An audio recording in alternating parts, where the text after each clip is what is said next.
Welcome to Mock the Week. I'm Dara O'Brien. The big news this week, Tony Blair flew to Washington for a state visit to the White House after being personally invited by George Bush, although the actual words used were, "Here, boy, come on." During Tony Blair's visit to Washington, he and George Bush discussed Africa for hours before George finally grasped the notion that it's a big hot place across the sea where Tarzan lives.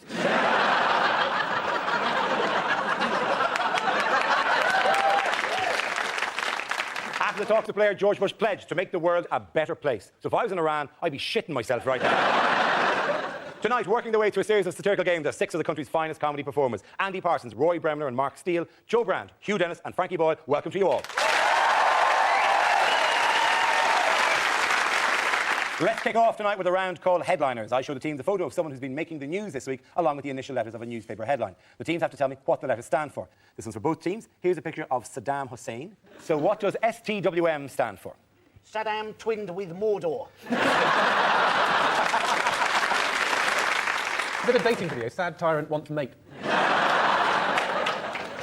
Is it Saddam talks West Midlands? He's used his time in captivity to develop a Birmingham accent. There was a thing in the papers when Saddam's 2 sons were killed, whatever it was, and what's the word? But there was a thing in the papers that said that they spoke English with a Yorkshire accent because they'd learned English off a Yorkshireman, which I thought, of all the lies told, was at the start of the war, they go, "They'll find out to wear chemical weapons around these parts." I'm dead worried about fatherlight, what with them having to move out and all that, living indoor, where we tried to apply to... We've applied to council for a ramp, but they won't give in, and it won't take a day off, I'll give up. Is it saviour of the women's movement? No. Is it sorry, Tony, weapons missing? Or is it just simply Saddam thinks, why me? The answer is Saddam's trial within months. It's pretty clear Saddam is going to be found guilty, but there's a lot of debate about how long he'll go down for. My guess is about 4 feet before the rope goes tight. That joke was so contrived that people feel sympathy for Saddam. Well, I've never liked him, but after that joke, I felt bloody sorry for him. If you've been affected by any issues raised in this programme... SaddamYouLike.com. If Saddam is found guilty, the prosecution wants him to hang, whereas the defence say he should spend the rest of his life in prison. Well, hang him. Then he will have done. He's actually going on trial, isn't he, with his cousin, Chemical Ali, and there's, debates as to whether it's going to be a fair trial or not. I have to say the chance of you getting a fair trial when you're called Chemical Ali does seem to be a little limited. I'm no lawyer, but I would have thought the first question should be, why are you called Chemical Ali? Ladies and for that and for many other reasons, this team are the winners. Mark, Rory and Andy. The next round is called Between the Lines. Rory and Hugh, can you make your way to the Mock the Week press pit? In this round, one player takes the role of a famous person making a speech, while the other says what they really mean. So, Rory, you are Prince Charles giving a speech on the occasion of his mother's birthday. Hugh, tell us what he's really saying. Take it away.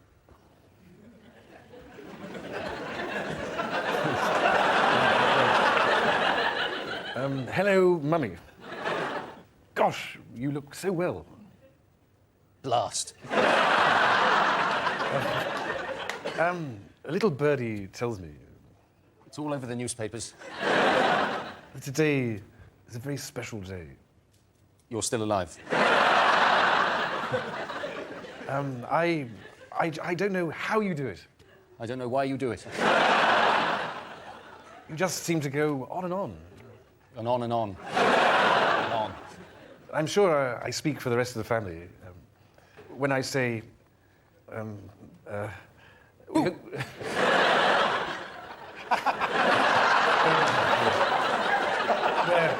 It's very good. That's it. Thank you very much. What do you do? I make organic biscuits. Oh, wonderful. Marvellous, that's true. So I've lost the thread now. Anyway, we hope you have a lovely day. Looking forward to the 21-gun salute. They're loaded. Rory and Hugh. Very good. That's it. The points for both of you in that game.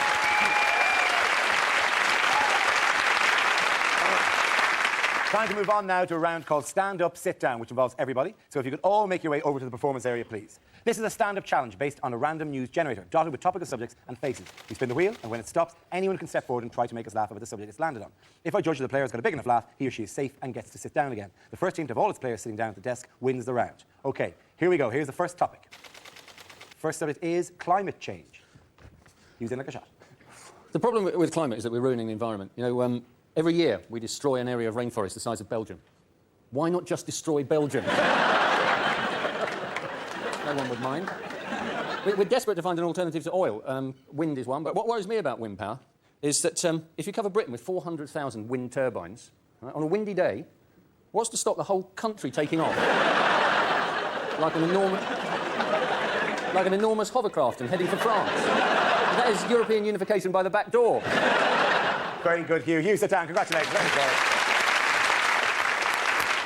So let's have another topic. Live 8. Rory's coming in like a shot. This is Live 8 this week. Bob Geldof's big thing was to persuade people to go to Edinburgh by boat. Right. Okay, because the first 20 miles are easy. The rest you're going to carry the boat on your shoulders. They're trying to get a million people up to Edinburgh. Elton John's not going. He's sending flowers. And it's a whole G8 Live 8 thing where the world's richest 8 nations get to meet the world's 8 richest rock stars. Rory, well done. Sit down. Let's have another topic. OK, reality TV. Who wants to get in? Me. Oh, hang on. Just a second, though.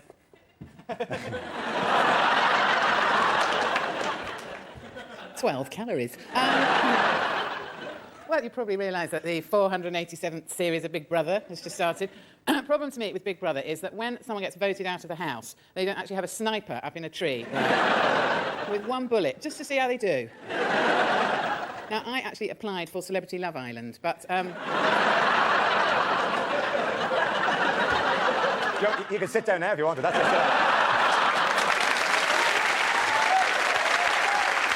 OK, 3 comics left. What's the next topic? The London Olympic bid. Mark is in. We can't have the Olympics in London. No one will be able to get there. If we do have it in London, we should have a special London triathlon where you have to get a 133 down Brixton Hill to Stockwell and then a Northern Line to London Bridge and then a network south-east back to East Croydon. If you can do that in less than 6.5 hours, you deserve a gold bloody medal. Well done, Mark. Sit down. Congratulations. Right, 2 contestants left, 1 on each team. We have a tie-break situation. I'm going to spin the wheel one more time. I want the 2 remaining players, Andy and Frankie, to go head-to-head on the same topic. The subject is the United States. Andy, you want to go first? For those of you who were disappointed at the American election, don't be. Americans do love their guns, which is why 6 out of 43 US presidents have been shot. So we still have a 1 in 7 chance of getting rid of the idiot, ladies and gentlemen.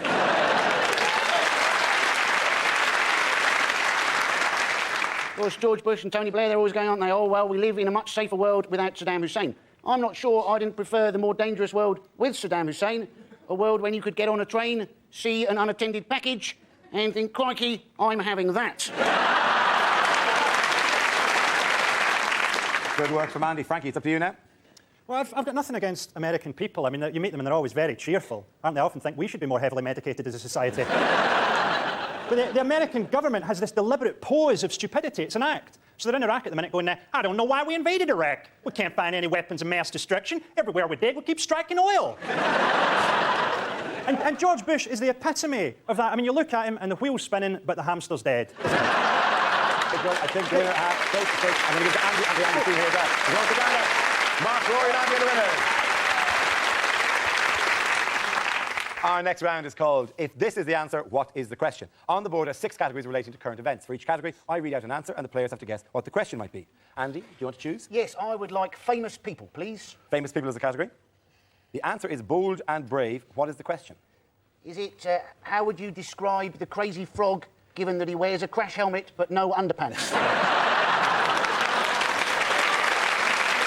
Is it, what do you have to be to say wrong number to Russell Crowe?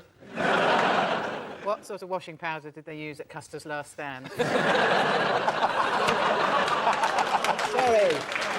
Is it what you would describe anybody who goes into an NHS hospital for a routine operation? Is it what are David Beckham's pet names for his testicles? Yes. I'll give you a clue. It's to do with a watery protest. Oh, it's about Sail 8. Yes, it is indeed. The question is, how did Bob Geldof describe the sailors who will take part in Sail 8? Here's a picture of Bob sitting. He knows what he's doing, doesn't he? He's missed some of the fundamentals there, to be honest. He's not really going to get very, very far like that. It's the latest scheme for Bob, who wants 10,000 people to sail to France and pick up protesters keen to join the march to Edinburgh on July the 3rd. Are they going in over there just to pick up the duty-free for Live 8? Is that He just said one ferry over, for Christ's sake. And did he tell the French anything about this plan? I don't think he's told anyone about anything that he says at all. It's just as it comes to It him. just pops into his head every week. Like last week, 1 million. Walk to Edinburgh. That's what we do. And this week, and sail across the river. Like next week, OK, everyone on one leg. Everyone on the island on one leg. Right, all go down to the Isle of Wight. I've always wondered if that's true. Everyone to the Isle of Wight. We'll go. When you get people like Phil Collins on the telly going, just £2,000 is all we need to feed this village, I'll just think, well, bloody give it to them then.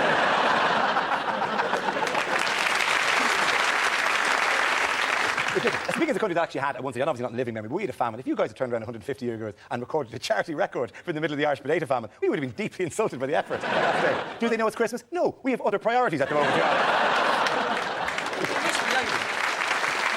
I was really pissed off. Because you used to be able... There was a time when you could get Irish-themed crisps. And it was always upset me there were only 3 in a packet. Yeah, laugh at the pain, rich Englishman. Yes. You have such a landowner's head in you as well.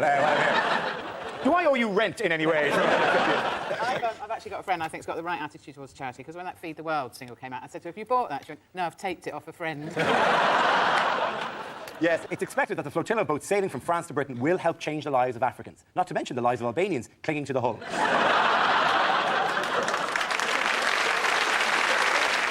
OK, Joe, which category would you like? I'd like international news, please, Dara. OK, international news. The answer is a corpse. What is the question? Is it what came second to Anne Widdecombe in a poll of things we'd least like to sleep with? It's like what medical students use if they can't find a frisbee. or a friend. Is it, if you live in the small television village of Midsummer, what will you soon be? What's Michael Jackson come as? Who's 11-10 favourite to win the Conservative leadership race? Is it, what do you call a small area of woodland in Glasgow? Is it what do you find in a small area of woodland? Is it what will improve Celebrity Love Island? I'll tell you the only reality show I want to see. Find Osama. 12 minor celebrities get sent to Afghanistan.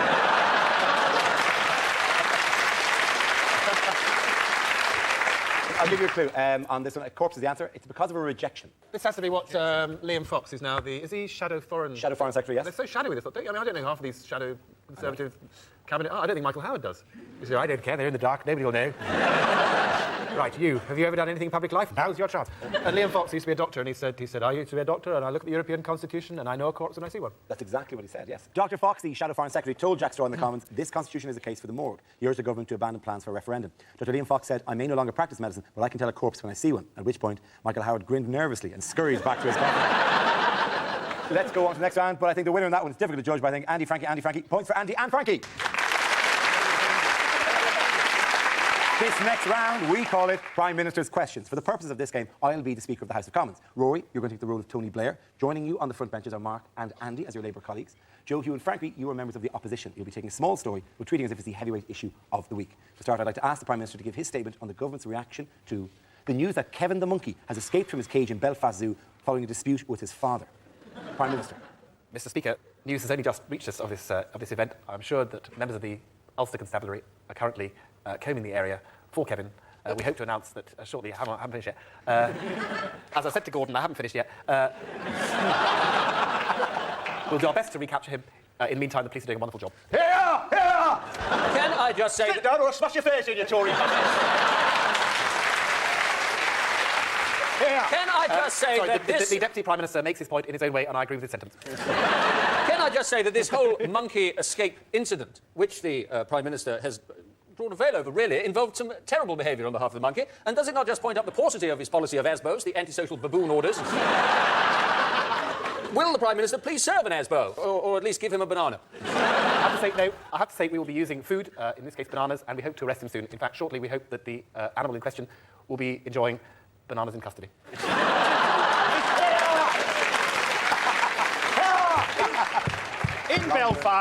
In Belfast, isn't there a very real danger that this monkey will get its hands on a drum, join the Orange Order, and blend seamlessly into society?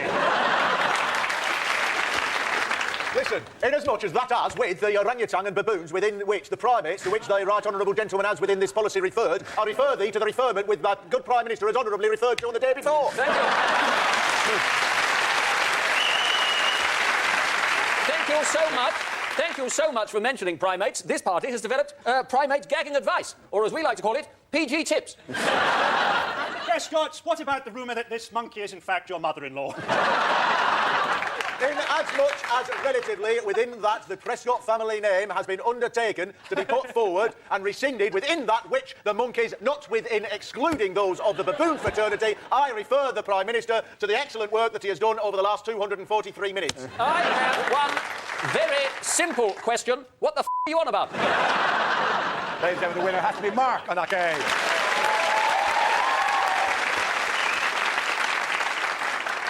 Time to move on to another round. This one is called Dating Videos. The players take on the identity of a famous newsmaker and record a Lonely Hearts video in the style of that person. Everyone else has to try and guess who they are. Frankie, you're up first. If you could take it away there. Take your position in the performance area. Hello. I'm the sort of woman that a lot of men fantasize about in bed to stop themselves from coming.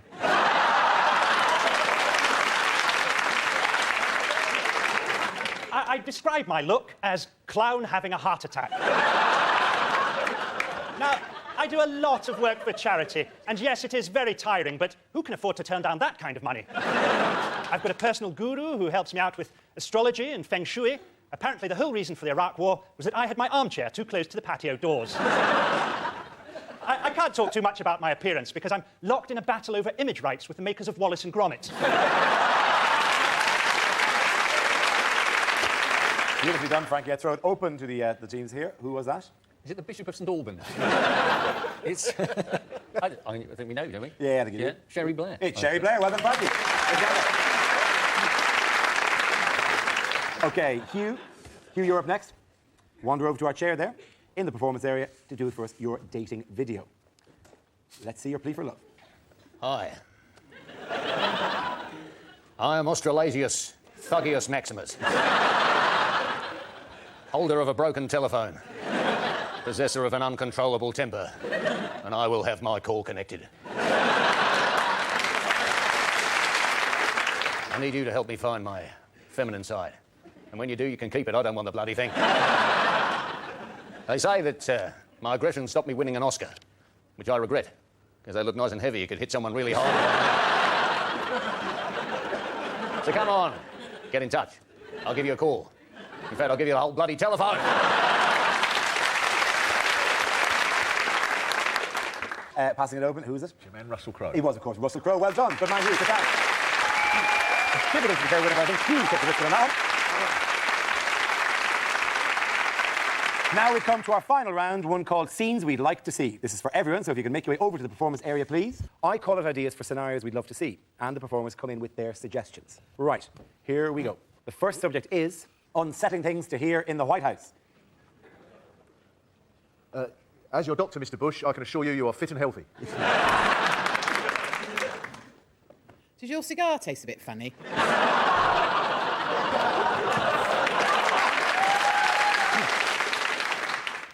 So let me get this straight. We're handing over the management of the Star Wars missile protection program to Railtrack. Oh, that? That's a map of Iran. Who's the president here, me or you? It's me. Shit! No, Saddam. I love you too. Come on, Tony, keys in the bowl. Welcome, President Schwarzenegger. There we go. OK, our next topic is discarded titles for the next Harry Potter book. Harry Potter is thrown in jail for wearing a hood. Harry Potter and the Wet Dream. Captain Corelli's mandolin. Harry Potter and the Mudblood Prince in a Nazi uniform. Harry Potter and the Chamber of Commerce. Harry Potter does Dallas. Red hot muggle on muggle action. Harry Potter and the child actor's inevitable mental breakdown. Harry Potter and the Prisoner of Abu Ghraib. Harry Potter and the two other kids who can't act. OK, let's go to the next topic. Things you shouldn't say to the Queen on being given your honour. How did you kill Diana?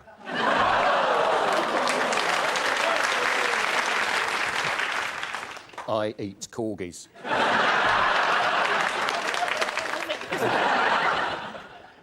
racist twat? Is he around anywhere? Oh, that reminds me, I must post that letter. Could you sign this for me? I'll make much more on eBay. Ma'am, you have no idea how much pussy this is going to get me. Rockin'. I think the winner was Cranky. Everyone sit down. That's the end of the show.